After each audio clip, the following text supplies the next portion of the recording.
over, they get cut off, and nobody's going to be happy. So we'll take all that into consideration. So we'll lose time Thanksgiving, we'll lose time Christmas, we'll lose time New Year's. And then again, the weather. Then the other thing is how quickly they respond to locates. As I said during the presentation, we're going to wait for the locates. State law is that you call into 811, they have 48 hours to come in and mark the utilities. If they don't mark the utilities, then we're allowed to go and do whatever we need to do because we're giving them the 48 hours. It's technically 72 because then you have to call in a no-show, no response. So we're planning on waiting. If it takes a week and a half for them to come out and do the locates, that's what we're going to do. So that can also delay the project.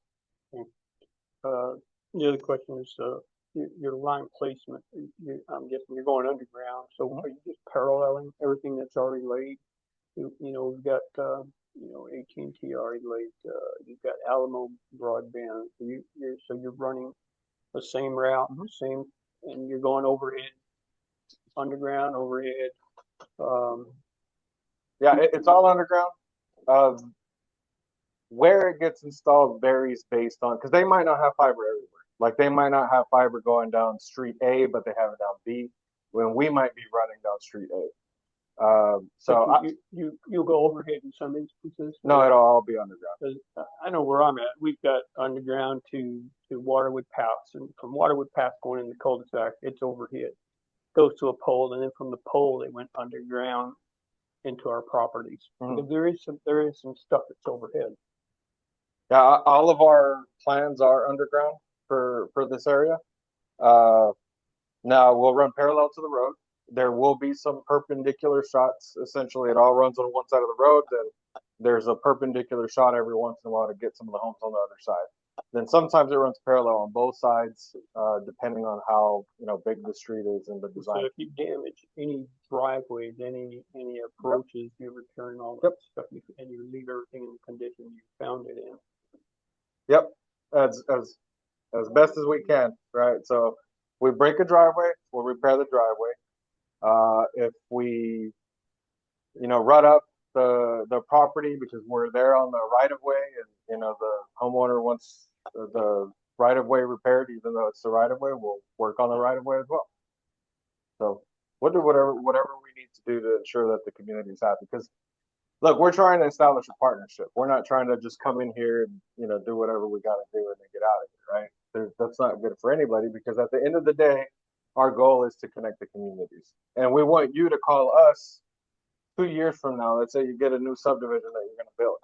We don't want you to call Alamo. We don't want you to call AT&T or Spectrum and say, hey, there's a new community out here. We want to be the first ones that you call, let us know that we can come out here and provide service to the community. So we're going to do an awesome job by the community to ensure that happens. Thank you. That's all. Thank you. Okay, perfect. Yes, sir.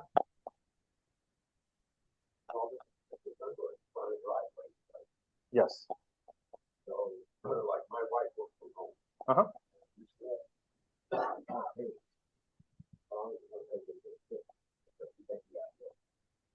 So that really depends on who the company is, because we won't. Okay, so we wouldn't repair the AT&T line that goes to your house currently, but those lines are easily located. Most of the damages happen when you don't know that they're there, because the facilities don't get located. So our customers, if that happened to one of our customers, it would be a 2 to 4 hour repair time. Okay. How wide and how deep is it? I'm concerned about being out of my driveway. Oh, we're not going to close anything. So it's directional drilling. What we do is, we're going to be 24 to 36 inches deep. What will happen is we'll set a drill on one side of the driveway. It's a drill that kind of sits like this, then it goes at an angle, it goes under the ground, and then they straighten it. And then our bore path is determined, like where we're at from the edge of pavement. So you have the road. Let's say this is a road. If our goal is going to be like 3 foot, let's say. This is hypothetical. I don't know how big they use it, but if it's 3 foot, when we call and locate, AT&T is dead on at 3 foot. Okay, so then now we have to move to 2 foot or to 4 foot in order to avoid hitting the line. So but let's say there's a water line now we have to either go here or go in really deep. But we'll make those adjustments as we call in the locates because we don't know where the utilities are currently until we call it locates. No open trench to all that. Yeah, there's yeah. We're not gonna shut any of that down. We're not gonna mess up your driveway. None of that is gonna happen on purpose. That's why I'm also saying like we'll repair it because that's not very likely to occur. But in the event it does, it'll definitely be something that we and our contractors will focus on repairing.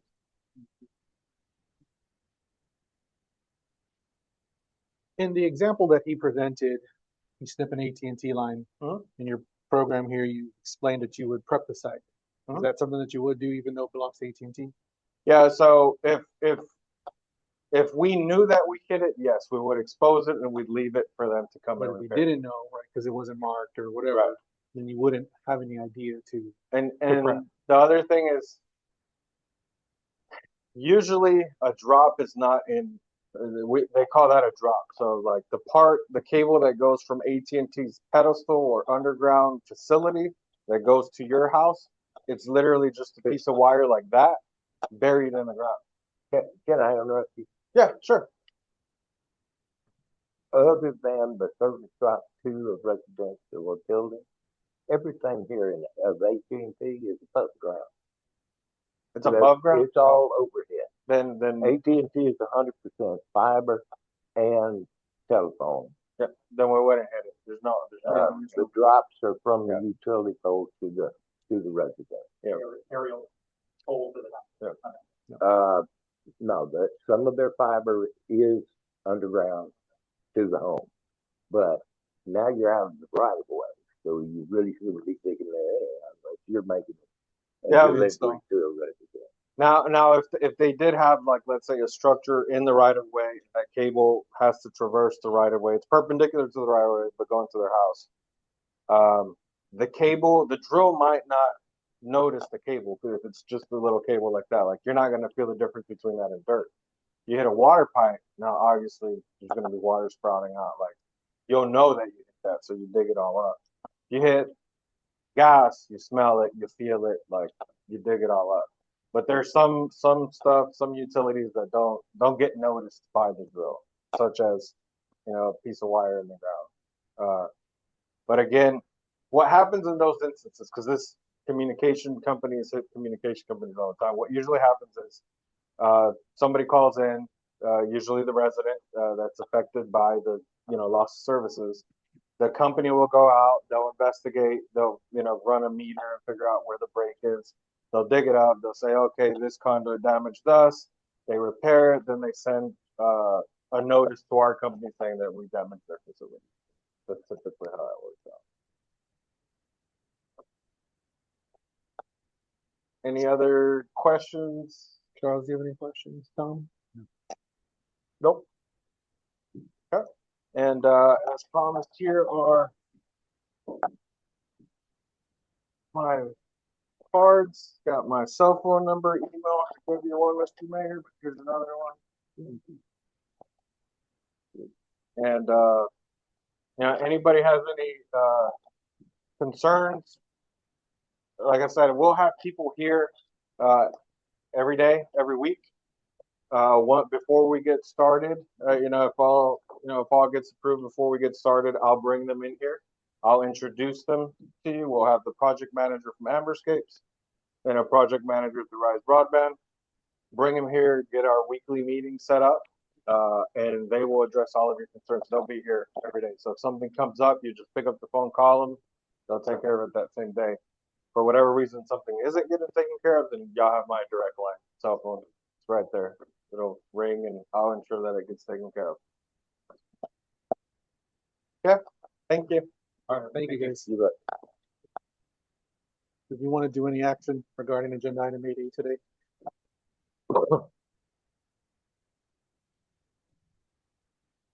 I think, But go ahead, Dave. I think we need to agree on what they're going to do, like a sign, get it to the attorney, make it a legal document. As far as what the recourse is when you're doing the attorney city. Is there typically an agreement that you can, on the license agreement? We'll get to that. So yeah, I think, Charles, did you have something to add?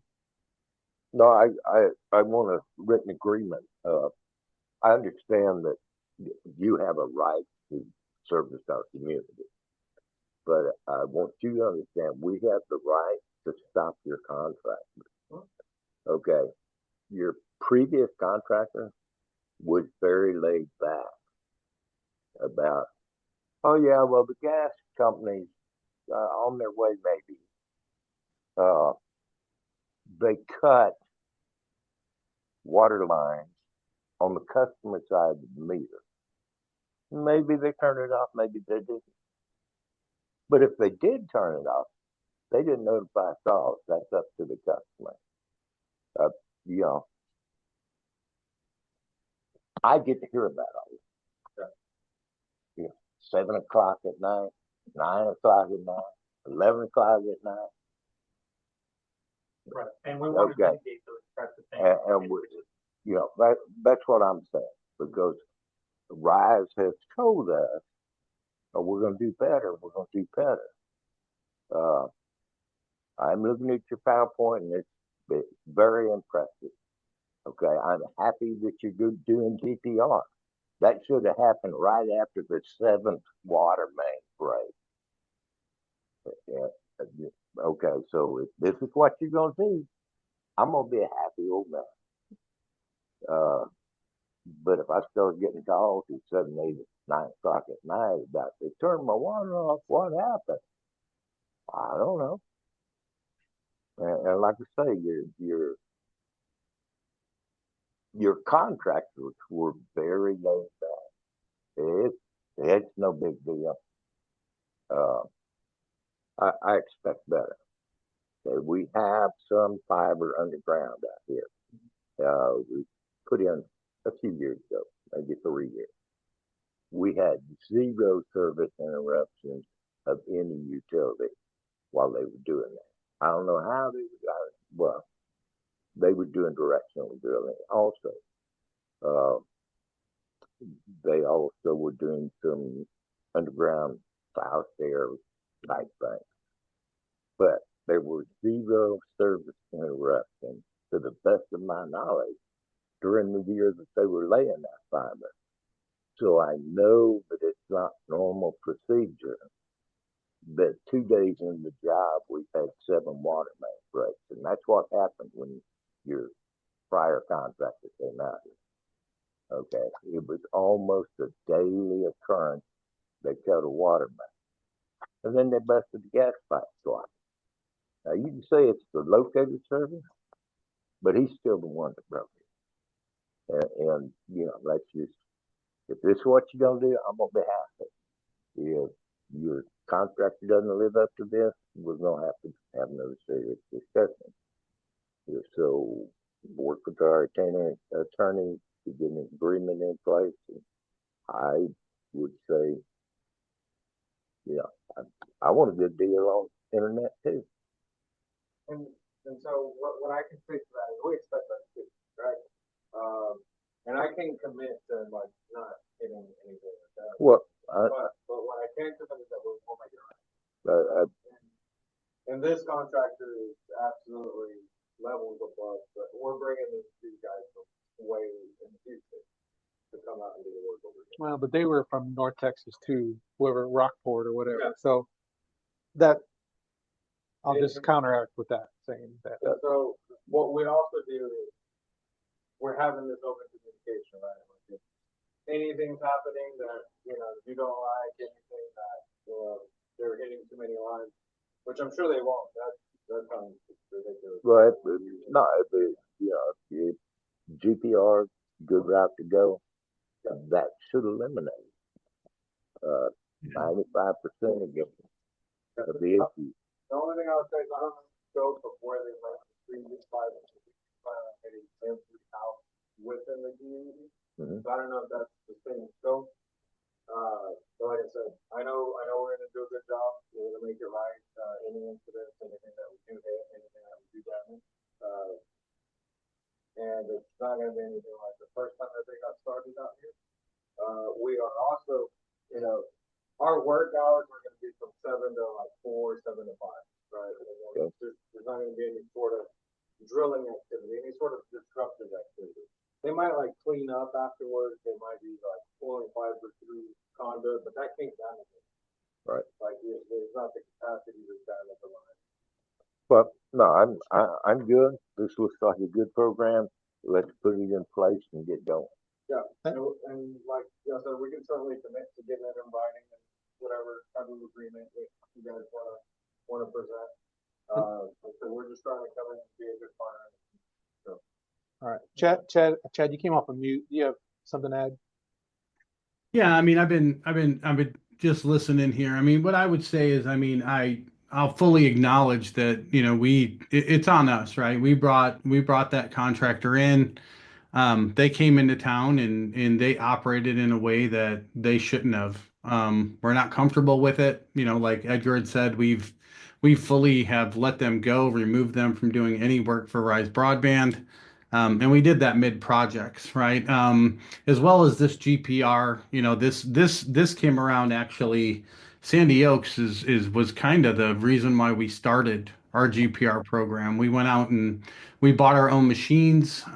We've hired people to run these machines. We've actually created full post-processing systems to where we could provide the city actually with maps of utilities. If, you know, I mean, you guys don't own your utilities, but a lot of small towns, we'll give them like, hey, here's where your water is. Here's where your, you know, so they can actually go out and locate it because they don't know where it is. So, I mean, you know, I run this program. I'm overall a construction. So, you know, I fully commit that this is going to go a lot better than it did last time. And I really appreciate you guys giving us the opportunity to come in, give this presentation, and, you know, consider letting us get back to work. We won't let you down.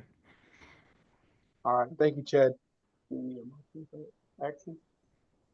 Yeah, motion to proceed with, Move that we, drafting, or the negotiation. I move that we, postpone this, item until the next meeting with the anticipation of a proposal from Rise. I think the next meeting is very ambitious, probably gonna say we need to go through, if there's something we have to do the PNC. Well, let's just say, motion until we get a proposal from Rise relating or mirroring their slide presentation as to what their responsibilities and requirements are. They any damage done to city property or private property. I'll second.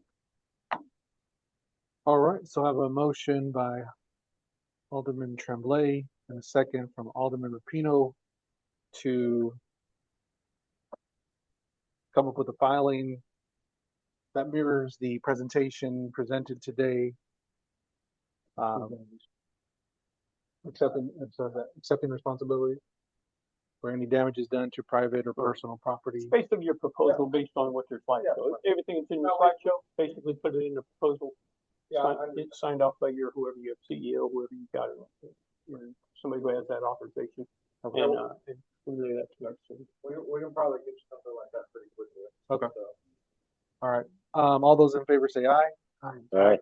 All those opposed? That passes unanimously. Thank you. All right, thank you guys. You're good to go. Thank you. Thanks, Chad. Okay, let's jump back up to item 5, the consent agenda. All matters listed under the consent agenda are considered routine by the City Council of the City of Sandy Oaks and will be enacted by one motion. There will not be separate discussion of these items. The discussion is desired. That item will be removed from the consent agenda and will be considered separately.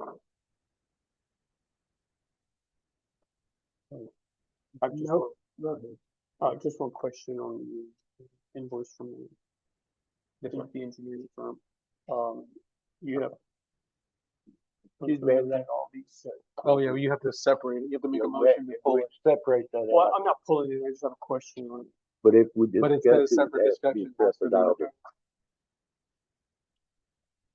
You want to, Yeah, pull item B for discussion. okay. So the motion is to pull agenda item 5B from the consent agenda. Do I have a second? Doesn't have to be a Doesn't have to be motion, second. sir. Oh, okay. If the request carries it. Gotcha. Okay. So we will pull agenda 5B from the consent agenda. to be discussed separately? Okay. All right, sir, what is your question? Well, Or do you want well, to? let me make a motion to approve agenda item 5A, Okay, minutes from October 10th meeting. okay, I have a motion from Alderman Fillinger to approve the consent agenda excluding 5B. Can I have a second? I'm second. And a second by Alderman Rapino. All those in favor say aye. Aye. All right.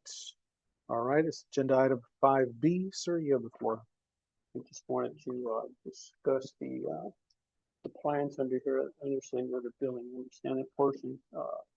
My only concern is that each of these items have been reviewed and approved by someone on the city. Did you approve all of these items that are billed? In these,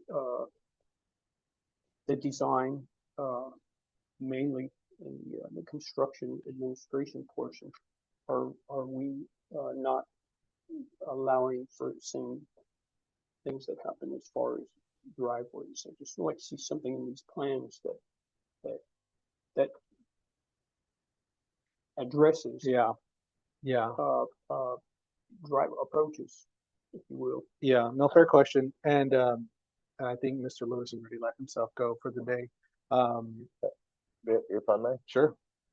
it's in the contract document. The issue with the driveway is the contractor is not responding to his error. Now, I don't believe that contract has been paid off, has it? Or did we pay that No. portion of it off? We had to pay it off. Okay, we paid it. He's not going to honor That's, his warranty. don't want to see that happen on this next project. Okay. Then maybe we could talk to the engineer about a 10% holdback until 60 days after the project's complete, to allow weather to come in and make sure there's no washout. Okay. And to be fair, there was a time frame where we had holdback on that project.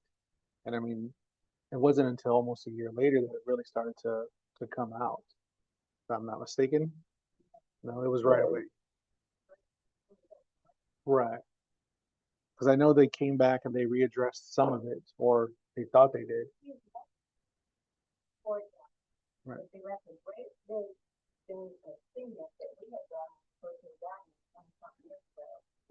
So when you're filling out the drive, you fill on this side, stop the thing around concrete. And you hit that and go, now this time it's washing away. Okay. But I mean, we could talk so to be fair, it's completely different engineer, gonna be completely different contractors.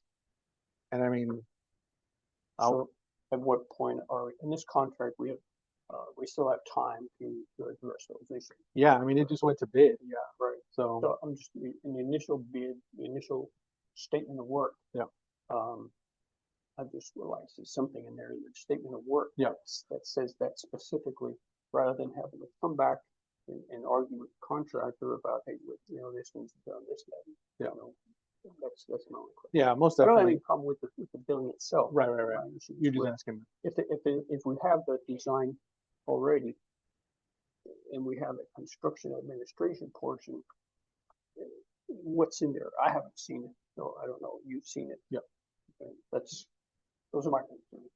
No, and we can, as we get into a contract with the actual contractor, then we can address it with them and make sure that there's those components of it built in. All right. And I'll move that we approve item 5B for the invoice for Success Engineering. Okay. All right, so it's a motion to approve agenda item 5B by Alderman Tremblay and a second from Alderman Rapino. All those in favor say aye. Right. Aye. All right, that moves right along. Tom, kind of throwing you a curveball here since you weren't present on the last one. Can you give us a bit of an update on the parks? Yes, we didn't have an October meeting because of National Night Out. I attended National Night Out. It looked like a great success. And the girls from the community center were a great part of that. Yep. And it helped make it a success. Our next meeting will be November the 4th, and we'll be at the community center at 5:30. 5:30? Yes, that's when we hold them now. Okay. To make so the festivities they have later Afterwards. can take place. Okay. So that's all we have right now. All right. Awesome, sir. Thank you. All right, moving along. Agenda item 7A, do we want to continue to move this one down?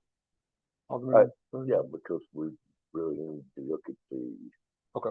the policy we're about to adopt before we finalize that. Okay, perfect. So we will move to postpone that until the next regularly scheduled meeting. Alderman Tremblay, moving on to agenda item 8B.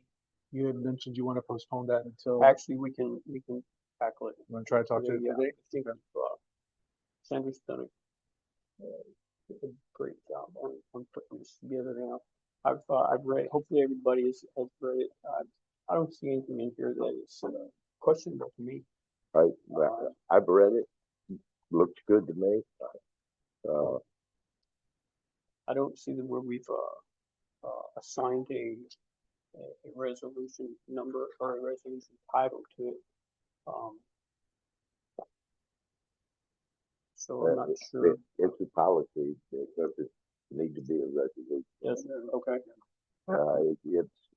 It's not an ordinance, it's not a resolution, it's a policy.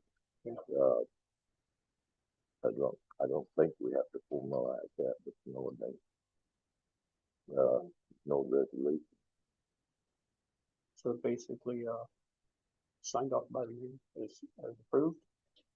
Uh, I don't have any questions on yeah, it. right. The only thing that I don't see in here, that I would like to, I would like for elected and appointed officials to be required to receive a copy of this. Like of the actual policy? Yeah. Yeah. Yeah, that's fine. But just a sign-off list that I received my copy of the ethics policy for elected and appointed officials. But that has nothing to do with the policy itself. I'm happy with the policy. And, yeah, okay, so, but then to answer or to kind of touch on your point earlier, this is going into our actual personnel policy, so, okay, all right, I'm making sure I understood. I'm all for having ethics as part of our elected official standards. My only caveat with this is that the penalties or corrective actions are sort of nebulous.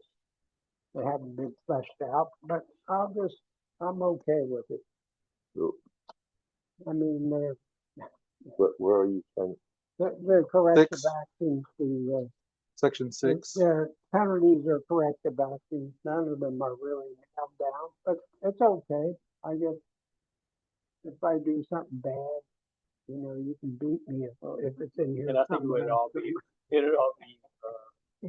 dependent on council. Yeah, Well- right, yeah, but there are caveats where it says if if it's allowed. So, Right, if it's allowed. Well- I don't that's think where I'm I don't saying. think it's allowed. Certain Appointed. appointed officials can be removed Yeah, by council if, if the, for a lack of competence. right, and that's where, Elected that's the officials, only thing I have. elected officials are not allowed to be removed by city council. Right, They I take know. the district court to do that. As long as we don't have firing squads and stuff on those things. Well, that's optional. Yeah, Would we be able to add in, I don't know, recommend that they resign? Is that something that we can add in there? I recommend, but it's not, it's. I mean, you don't have to. Can't do it, yeah, I mean, it's okay, it's not, I don't think any of us are gonna stray that bad. Oh, I mean, I'm just trying to avoid the firing squad, so. No. Sometimes I feel like it's okay. Well, I'd move that we accept the ethics policy. All right. Okay, for I'll elected and second appointed it. officials. All right, so I have a motion from. I would second that motion. I All right. already did. Well, can you update your motion to, consider what Alderman Fillinger said to And that every council member Every or appointed council- official, receive and sign? receive and sign a copy. I mean, if we all vote for it, it's the same thing. Yeah, right. All right, so I got a motion from Alderman Tremblay and a second from Alderman Rapino to accept the ethics policy for elected and appointed officials, with the caveat that each elected official receive, a copy and sign off on it. That's Oh. got my- All those in favor say aye. All right, All those opposed. All right. All right, moving right along. Discussing or possible action on health insurance coverage for police officers. So I was talking to the chief and researching other police departments. And we actually went to a career fair the other day. And what I noticed that a lot of departments do is they pay 100% of their health insurance coverage, meaning their portion of it. The way the city of Sandy Oaks is set up is we pay 65% of everybody's health insurance coverage. And so my recommendation is to do 100% for all police officers. Now, not all police officers need our insurance because, they have other forms of insurance or what have you. But in talking to him, and talking to other departments and realizing where we may be short, maybe why we don't attract the talent or retain talent, that could possibly be one. And I'm not opposed to it, but I think it's a good thing if we could come to that agreement for our police officers. They put their lives on the line every day for us. Why couldn't we do that for them? It's open for discussion. I do Uh, believe that they are, in a different category of risk than the normal employee. And I'm not opposed to that. How much will it cost us? that's my question. I'm not opposed, but let's look at numbers. So I'm glad you asked that question. It's going to cost us an additional $22,000 per year. So currently, Current employees or projected employees? current employees. Well, with full coverage like he's requesting, right? So the full 4 patrolmen, Mhm. the investigator, and the chief. Okay. So it would cost an additional $22,000 up from $89,000 that we're currently paying. Again, not opposed, but where we gonna take that money from? I don't know. That's the Also, that's I the would, difficult part. just when you say other police departments, what are we talking about? What other departments are we talking about? So for one, Elmendorf does offer 100% healthcare coverage. They offer it or they provide it? Oh, they provide it, yeah. Alice? Alice PD?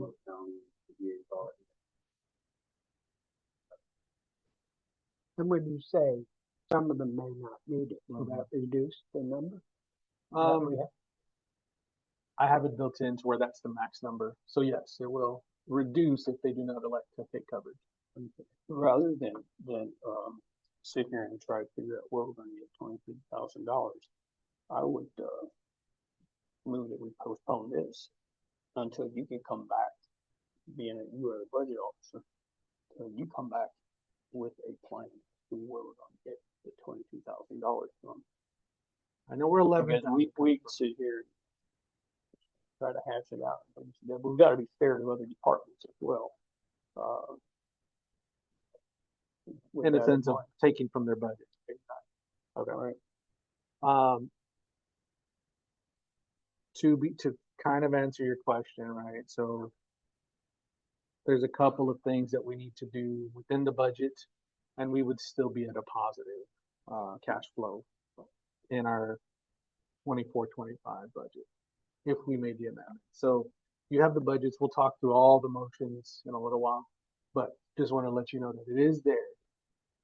We're still at a positive cash flow with that, based off of a couple of the changes that I'm going to propose in the budget item in a few moments. So just let you know that. I've looked at the budget, I've looked at some other, issues within the budgets or items that haven't been budgeted, that are not budget items that ordinances were passed for, and there's those funds don't exist for different items. And rather than bringing it up at this point, you and I can go offline, but there are just two, there's three that I've seen that aren't, they're not line items. And actually one actually pertains to the police department. What are they? A police,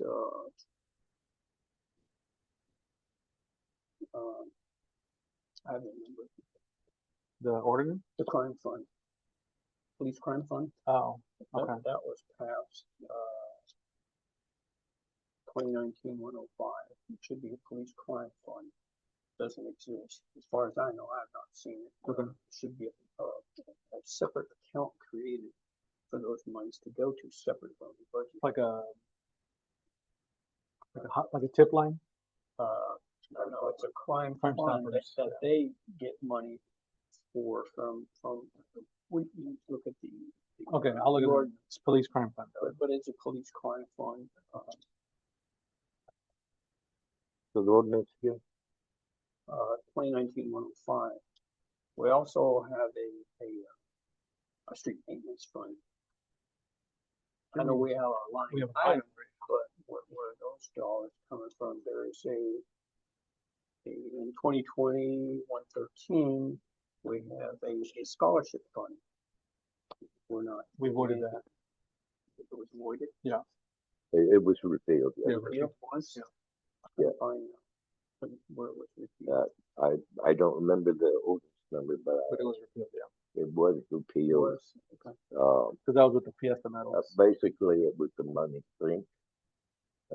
We, Yeah, I remember it was started with it. yeah, it was. It's in the cell. Okay. Well, Well, those are the, not in the best interest of the city to continue the program. It'd be Net nice, yeah. zero. okay. All right. Well, then look, I But mean, look, it's, I would move it, we postpone that line item, agenda item, until you can come back to the council with a recommendation as to where those funds would come from. I mean, $22,000, I just see this, I don't wanna see us pulling from whatever animal control to fund that if we've already said, we're gonna do that. No, we have not. Yeah. From, so again, right, with the budget amendments that I have built into it, fixed a couple of issues. Again, we're at a positive cash flow of $49,000. So I'm not pulling from anybody, right? These are just increases to their expenditures, because we were missing some revenue that is expected to come through for like the Red Mountain Road, right? So there wasn't a line item for it there. So I have it in the into the budget. So, but we can kind of take it a different approach to it.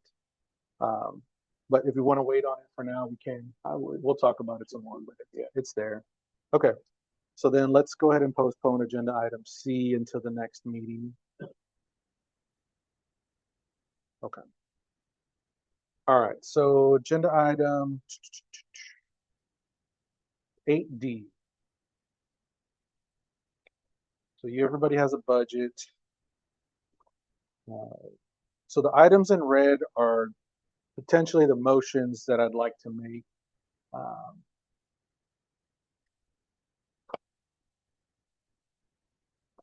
So if we start at the top, right, there's the carryover from adding to the carryover like we did for the 23-24, 75,000 within the budget. If we move on to fines and fees, all this does is really, it adds a separate line item, right? So previously it was rolled into court fines and fees. What I've done is just basically taken fines and fees out of court, dropped it down a line so it can be shown separately.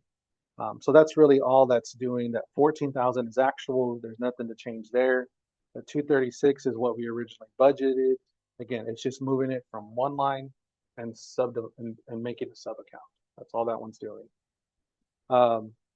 If you look at the municipal judge health plan, that was an item that we had forgot to add into the budget.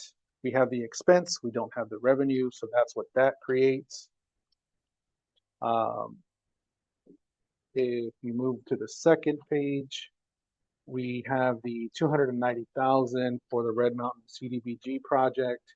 So this one, we previously just had the expense, but because we are being reimbursed for it, we had to add the line items for revenue. So that's what's driving the biggest variance into why we were basically balanced. Now, because we've added the revenue to offset the expense, there's no impact anymore to the expense from the Red Mountain CDBG project. The city administrator line was basically taking a few dollars away from the TMRS that we had still left there from when we moved it to the police department. And that is now baked into the police department TMRS fund, which is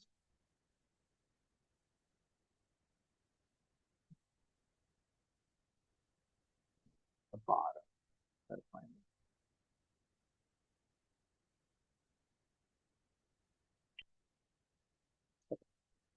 Yeah, which is now baked into that 10,000.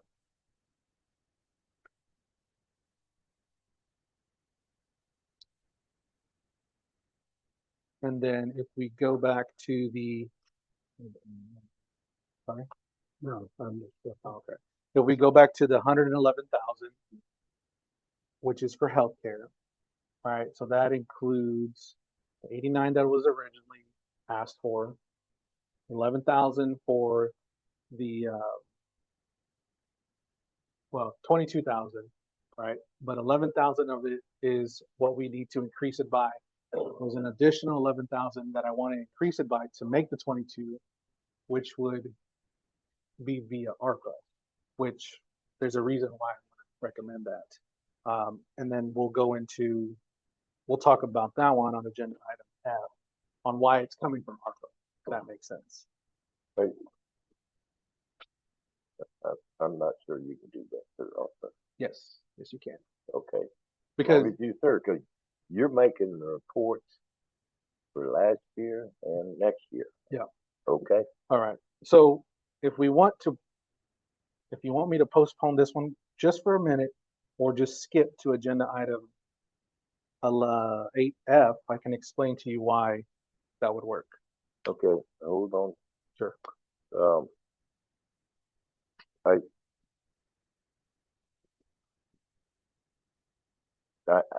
I'm looking at things out of order. Yeah, so there's a lot of moving parts here. Well, my first moving part is I'm looking at the budget versus actual 23-24, and it looks like net revenue was 26,908.27 rather than 75,000. Yeah, but I'm figuring what's extra into the bank account as a carryover. And that's not how you want to do it. I can go back and we'll amend the I'm carryover. just saying we have a number black and white. It says 26,000. Why would we carry over 75,000? Because that was bank balance on that day. But just saying. We can change it. I don't have a problem changing it for 26,000. Yeah.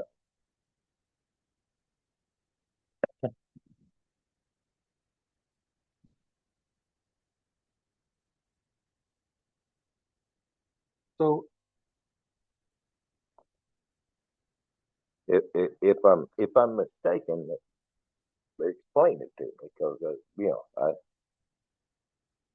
No. I think you're absolutely right, right? The carryover from this P and L to the next one is $26,000. I agree. But okay, I figured to include extra funds that we have set aside to help fund the 24-25. That's not the purpose of the carryover fund, and I can certainly change it. I don't have a problem. well, the, the carryover is an actual number Actual number.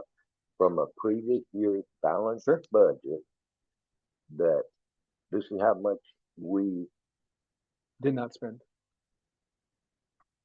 did not spend, but this is what is in excess Yep. of our expenses from last year. Yep. Okay. So, but, you know, Well, I but can't- you're looking at budget, Charles. I can't balance my checkbook. You're looking at budget though, sir. If you look at actuals, it was 106. Say it again. You're looking at the budget, Okay. and so the line to the left is 106, and that is our actuals. Okay. So that was the actual net revenue from 23-24. Yep. Well, then that's the number that should be on top of the carryover. Okay. Okay. Now, the rest of it, the income, is projection. Correct. May or may not be correct. Yep. You know, budgets are amended because they have to be flexible. So, If you change that 75 to now to 106, then it's gonna throw off your whole, Well, all no, your numbers. it's gonna no. Well, As far as what your actual is gonna be. it's no. It'll throw off our budget, right? So now we would project a net revenue of 80,359 by increasing the 76,000 to 106.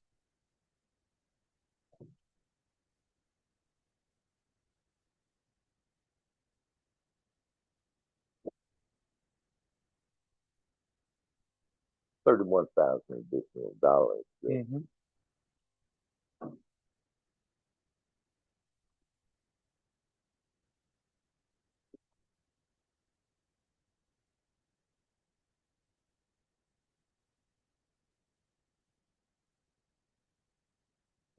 Can we postpone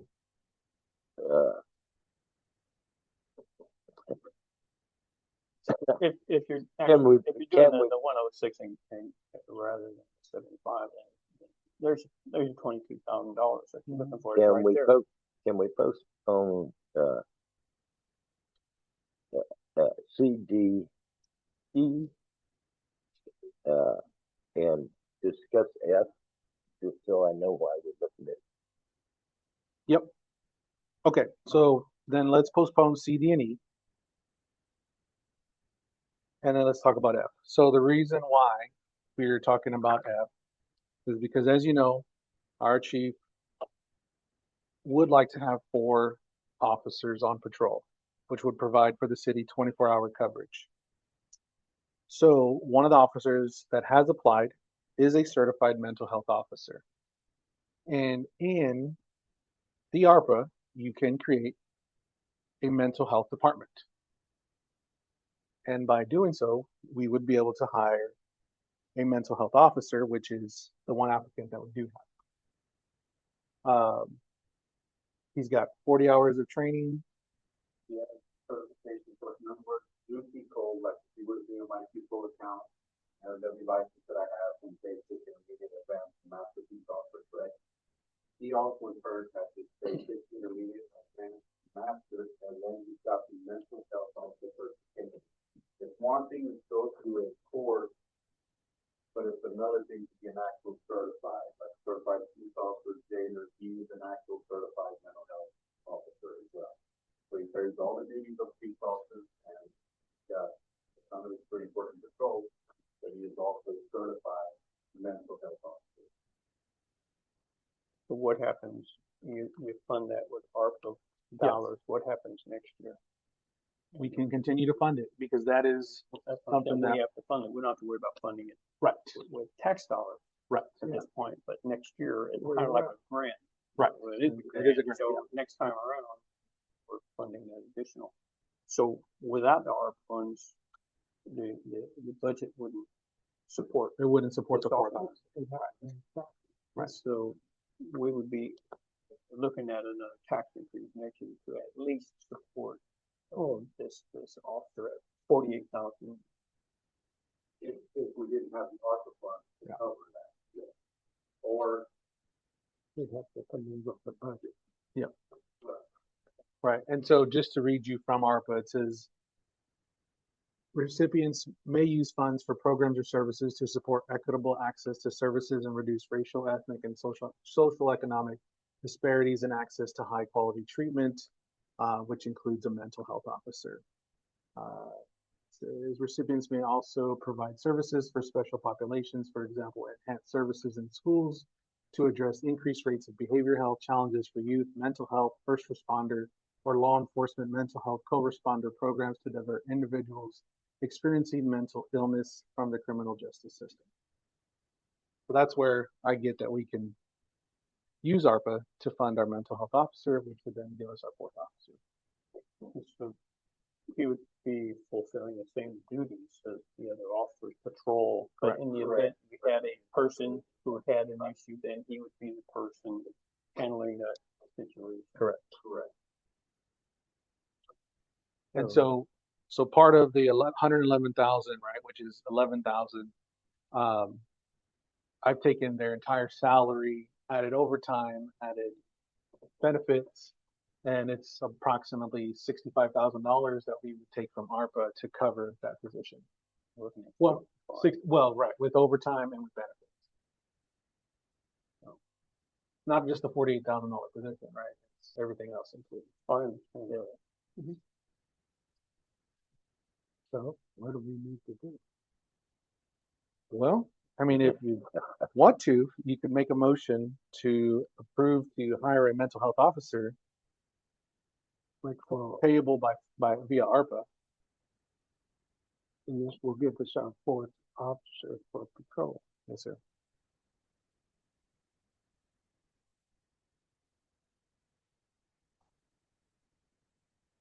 When we say 24/7 coverage, I mean,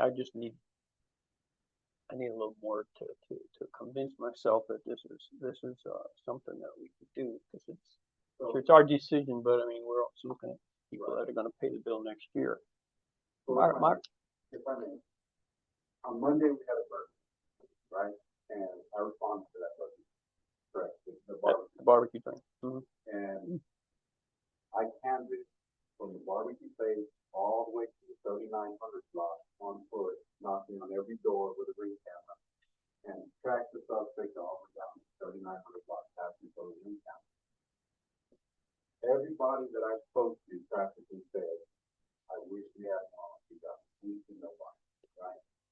The following day, I was out there again, and I went down to 40 whatever hundred block, and it was the same thing that I was doing, right?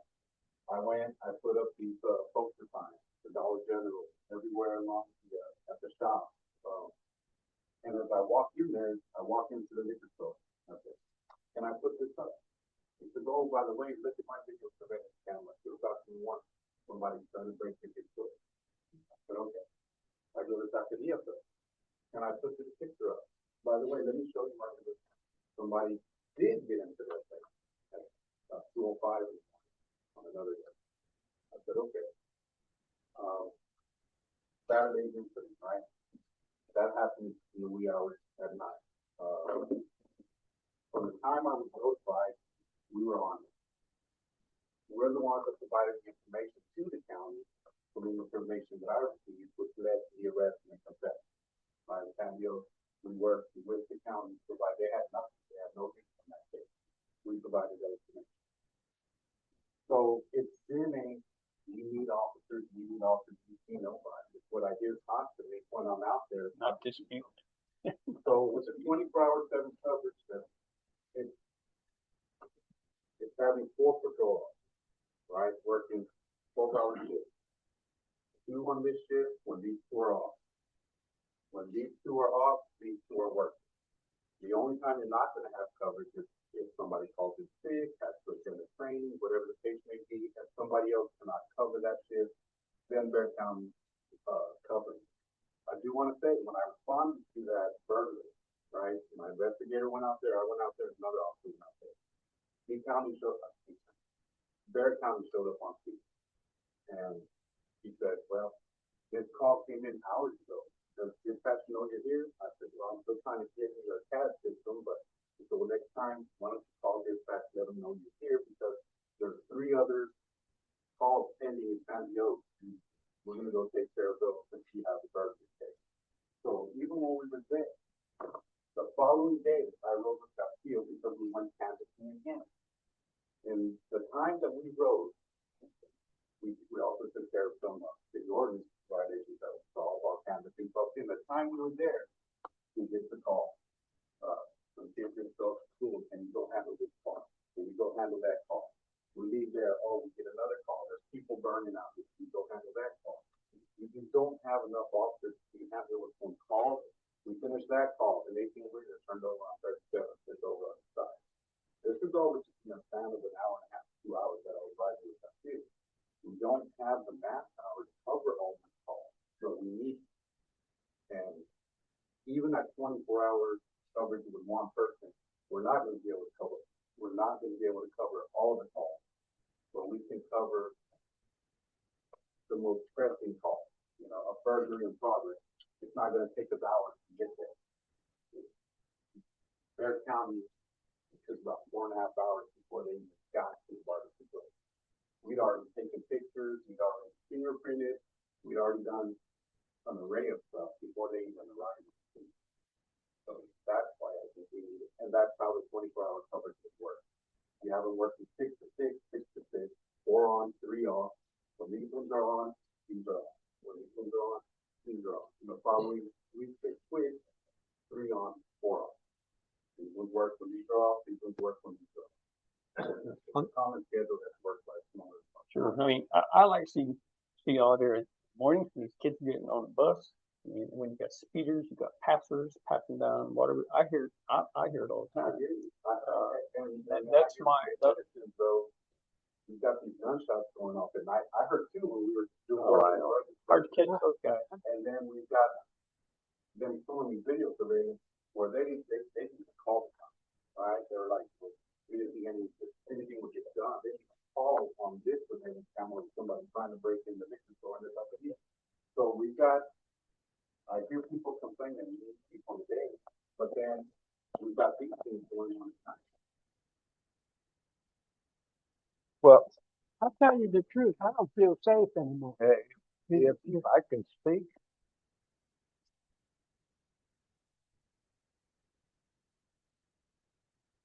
conditions are not the same as they were 10 years ago when the city formed, and they're not getting better. No, Okay, if we have the budget to support 4 patrol officers, let's say do it. I say do it. And if that means we have to increase taxes next year, I say do it. Because, you know, we're taxpayers also. Okay? I'm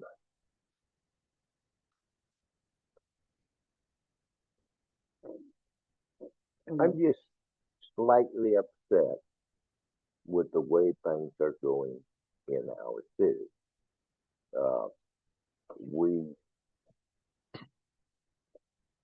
If we don't get more coverage, more enforcement, we can't look for any improvement. So, you know, I want to get the 24-hour service, and then I want us to hold the chief's feet to the fire. Increased enforcement. But I I think we're, would like to address the mayor law enforcement includes city ordinances. We'll get Yeah.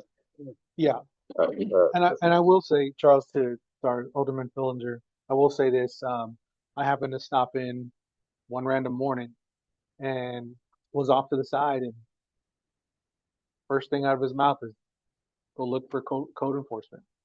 Right? Get out there. Yep. And so it's trickling down. And I randomly wandered through here the other day and caught an officer working on a code enforcement case. So it's not, you know, it's not like it never happened. Right. But part of the mentality of that, yeah, we're 15 miles south of urban San Antonio, and we have homeless people out here. I'm going to shock you. There's more than one meth lab in the city of San Diego. Okay.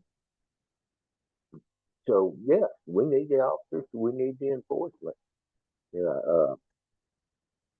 know, let's get some good officers. Let's treat them decently, and let's hold them accountable. And addressing last week's tragic death with 24-hour coverage, single officer coverage, the odds of him being at a scene like that when it happened are infinitesimally small. But we would all feel better, I believe, knowing that there's an officer within a couple miles. Okay, and again, they're counted. I called 911, and they show up an hour later. Well, then they acknowledge I got a 911 situation, but they're on an active shooter 35 miles away. Mm-hmm. Because Bear County has the same issues we do. It's budget. So, you know, my recommendation is that we take action on the appointment, compensation, hours, duties, benefits, and start date for the position of mental health officer. I agree too. And part of the police action, we should have an intelligence function where we look for the drug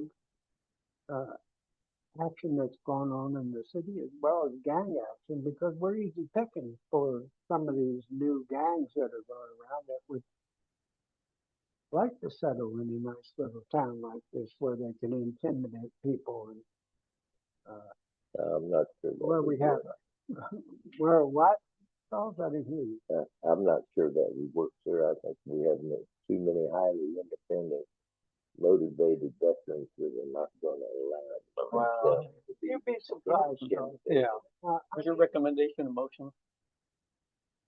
No, it's it was a recommendation. We're still discussing. No, I'm not some. Go ahead. Go ahead. No, that's all right. I'm finished. Okay.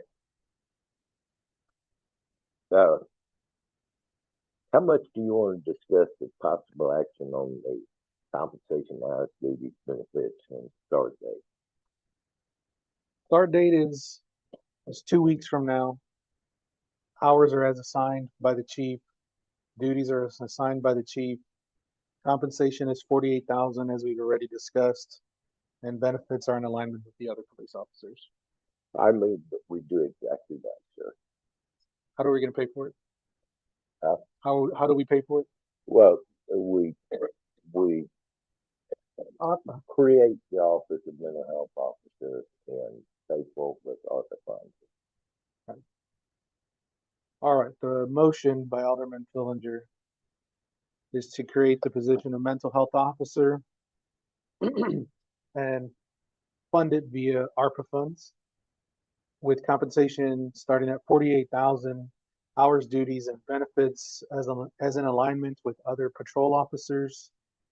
Do I have and the start date is at least 2 weeks out. May I have a second? That was a motion by Alderman Fillinger. I'll second. And a second by Alderman Rapino. All those in favor say aye. Aye. All those opposed, that passes unanimously. Thank you. All right. So then if we go back to C, or let's go back to D. Because that one, that's really where we got to spend the time. Okay, but let me bring back C.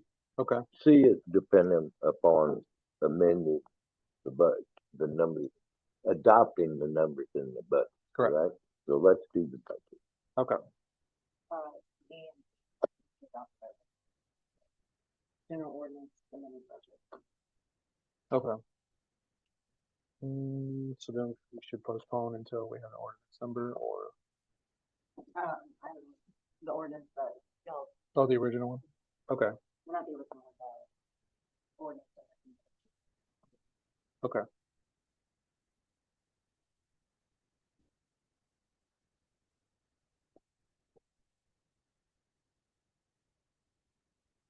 Okay. So what are we doing?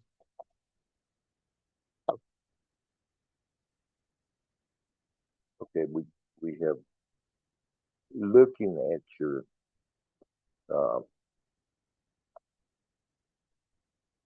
agenda item 18, Mm-hmm. your recommendations. We have modified that to a general fund revenue of 106 Correct. The carryover. carryover. Let's go all the way. 106, 107, 09. 7.09. Okay. Uh, we have expanded ordinance to amend budget. So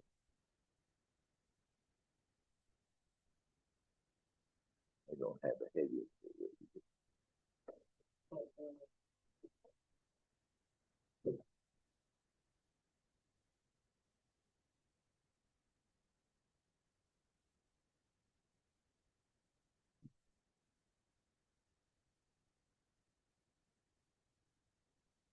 According to the city council, amending the act budget for fiscal year 2024-2025 for municipal services, providing severability clause and providing. Okay. And do we have a next ordinance number, ma'am? I can get it. Hold on. Hold on. Let me just verify that.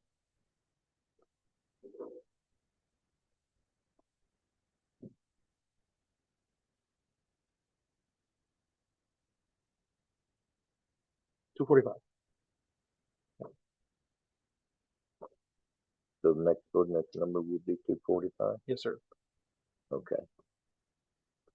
Then I move that we adopt ordinance 2024-245 as quoted by the city attorney.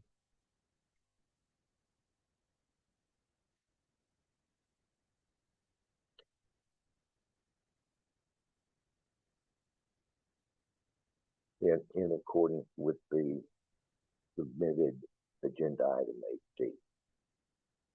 Okay. So I have a motion by Alderman Fillinger to amend.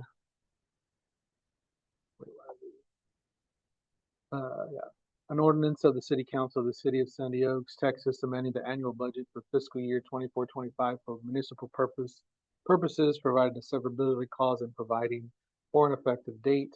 Ordinance number 2024-245. Have a motion by Alderman Fillinger and a second by. Based on the numbers that you just went over. Yes, sir. All right, I'll second. And a second by Alderman Tremblay. All those in favor say aye. Aye.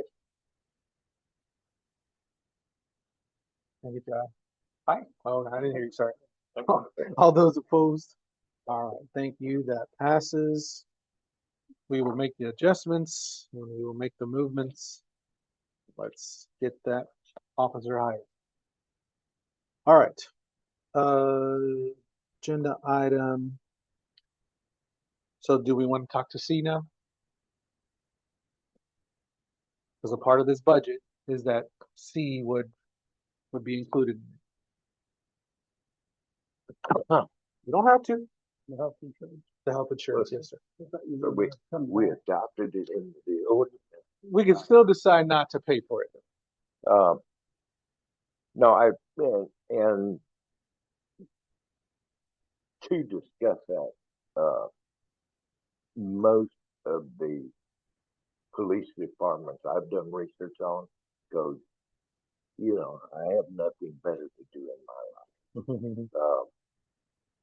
It is very common that cities pay 100% of the police department health insurance. Yeah, we don't have veterans hospitals that can deal with health issues like the military does, but very similar circumstances. They put themselves on the front line, and we need to recognize and respond to that. And I believe 100% health insurance coverage is a step in the right direction. I agree. Okay, so I move that we increase the health insurance coverage for police officers to 100%. I'll second. All right, I got a motion from Alderman Fillinger and a second from Alderman Rupino to increase health insurance for police officers to 100% employer pay. All those in favor say aye. Aye. Aye. All those opposed? All right, moving right along. Discuss and or possible action on amending the 23-24 budget. Okay.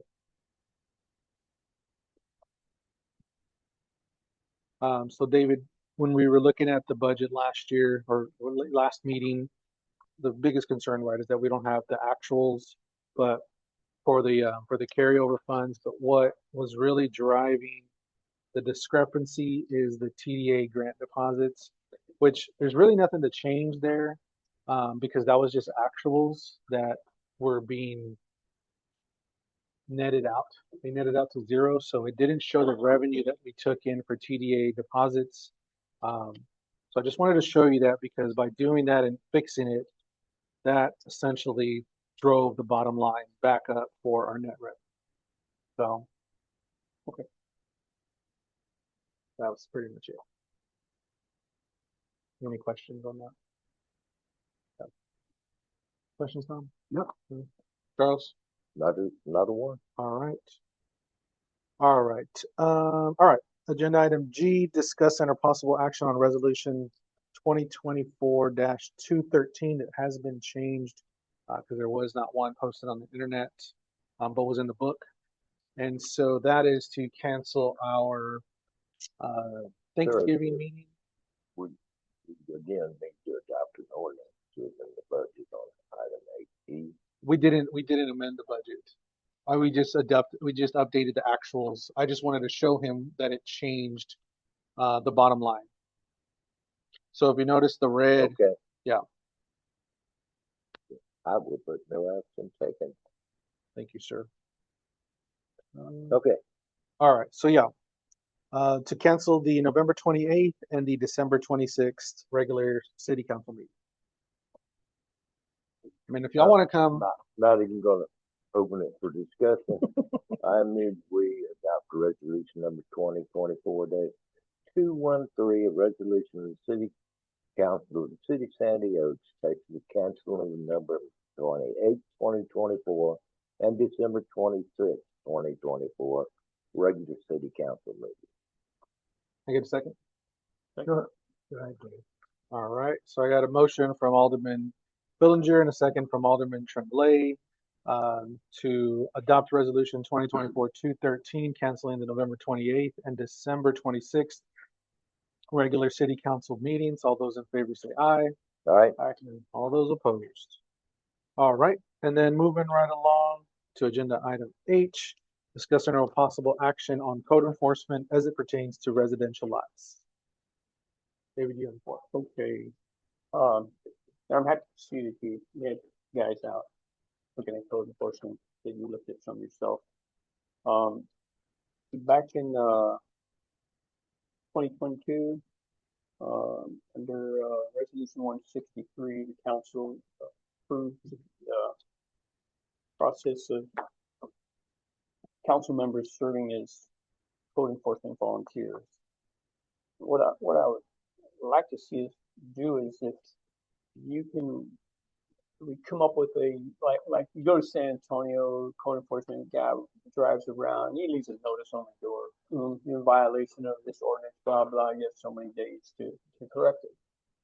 I can drive from my house to the park, I live right next door, and I can probably pick up 10 or 12 violations. And I don't expect you guys to spend their whole day out doing this and doing that. But what I would suggest, or what I would like to see happen is maybe we take these 2 weeks or this month and we address junk vehicles only. We just target junk vehicles and we try and clean that up. Next month we look at overgrown lots, or we look at unskirted mobiles, or some type of plan, because it's not getting cleaned up. It just keeps getting worse and worse, and you can drive by the same one, Waterwood, and go 2 blocks and pick up 3 or 4. But we need a plan. We need an attack plan, if you will, to correct some of the stuff. I mean, I've just jotted down some of the big ones, and I probably got 15 or 20 on my sheet right here. It deals with nuisance animals, manufactured homes, junk vehicles, parking and commercial vehicles on private property, storage of refrigerators and ice boxes outdoors on patios. That's a big danger for children. The health and sanitation ordinance lists several different items that can be addressed legally. So those are my concerns, and like I said, I'd like to come up with a plan. If we can work together, something that, rather than react, let's act on it initially. And if I may, I agree with this, right? I've driven around, I've seen several videos files, but canvassing, we walk a mile down, a mile back, make it everywhere. I get it. I just want to reiterate. Right now, it's like the citizens are coming to me with a priority of we need more officers. We got a speed problem. People are speeding up and down Waterwood, New Mappin. Oh, sure, that's priority right now. Sure. I get it. Right? And then I have, and I understand you as one of the council members have a priority right now that is let's be proactive. It's one of your priorities to hit city ordinance violations. Let's clean up the city. I get it. I'm looking at also a priority of I have to get this, and I have one officer and my investigator working every day, all day, that do not need that evidence. I have to get the evidence up to par, and it's not. It is not nowhere close to being up to par. I have also a priority of we've got the city ordinances, we've got the fees, we've got the evidence, and now I've taken it. Yesterday I was at SAPD picking up another sexual assault of an 8-year-old. Last week I picked up 2 more sexual assaults of children. So I have backlogs and cases that need to be caught up. And all these fall on a priority. And I understand the ordinances, it is a priority.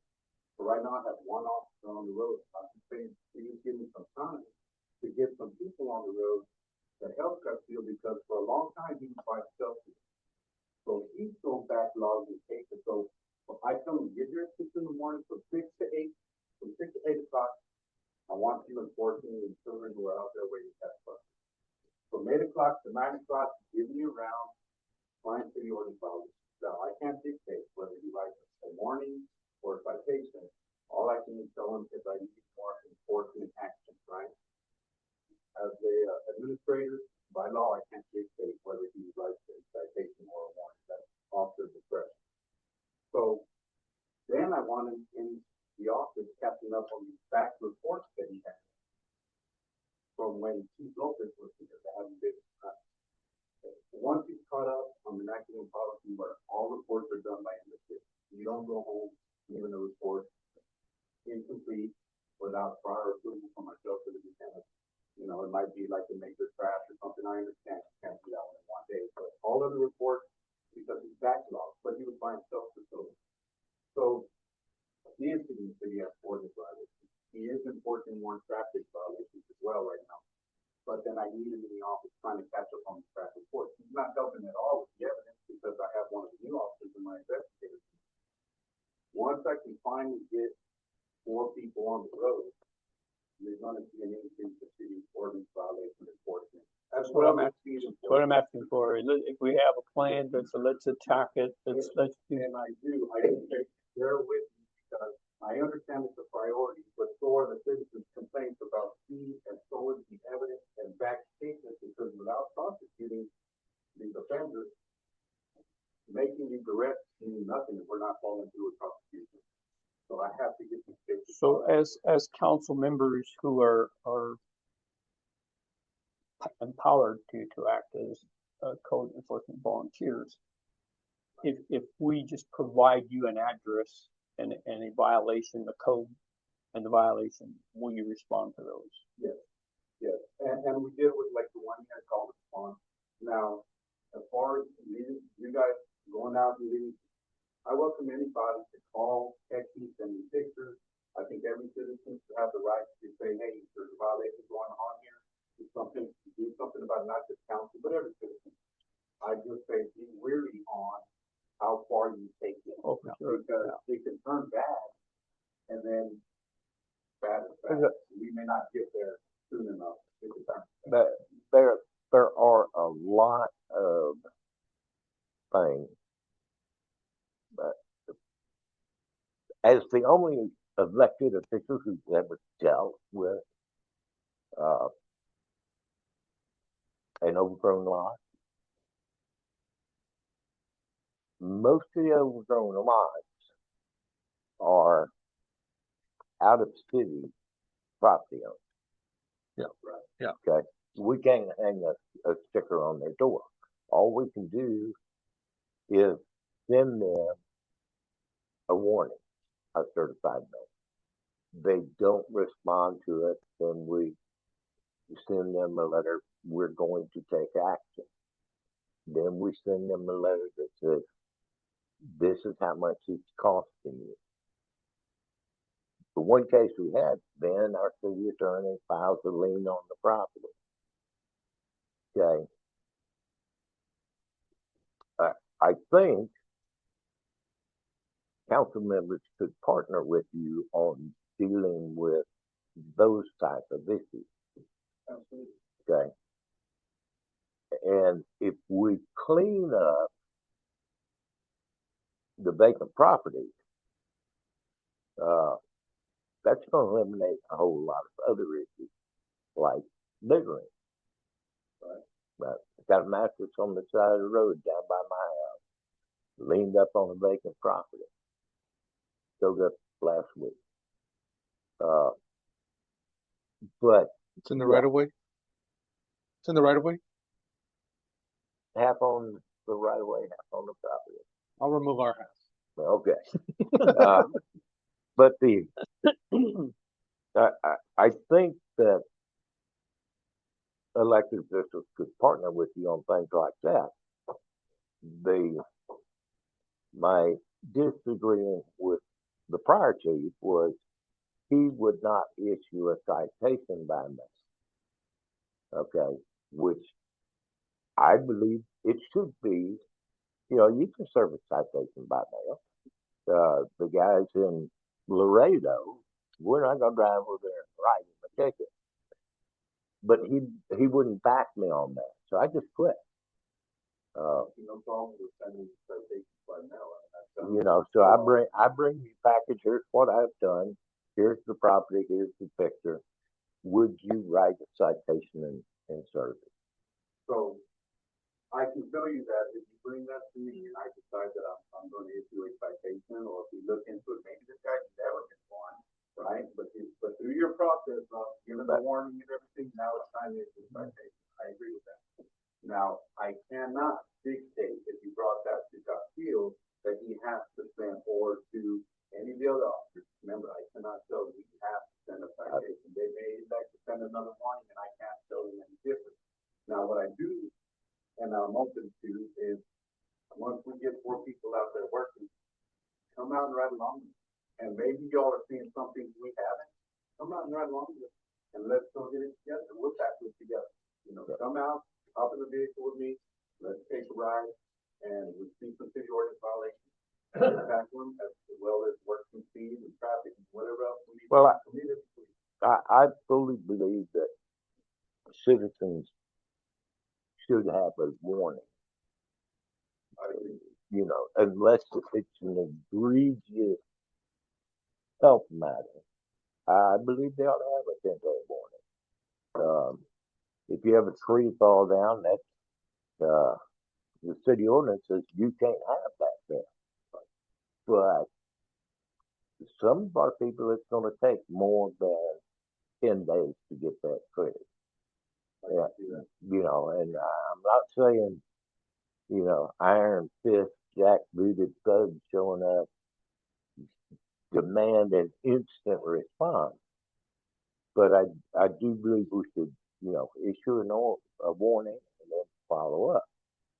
I agree with that. Like I say, that I will guarantee you that they were going to write a citation. Oh, and I'm not saying but I can guarantee you enforcement action will be taken. But that I am saying if I've done all of this, Something better be done. right. Something needs to be done. And if the only thing left is write a citation, I can't tell you right there. Can't tell you I review your. I review your annually. I see what you're saying, and I don't think that he or any other officers, if they've already taken those steps, are going to say, well, a citation is not warranted here. I'm sure they're going to say, I mean, to me, that's common sense. Look, I've given you every opportunity in the world to take care of this problem. Now we need to escalate the situation. You're going to get a citation.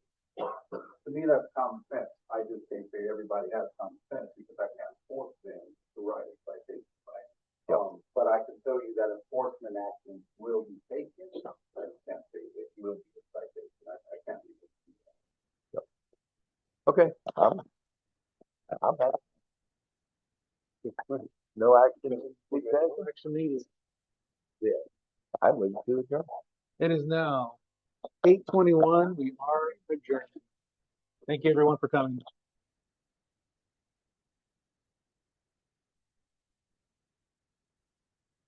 Let me turn off this microphone and tell you I agree with you.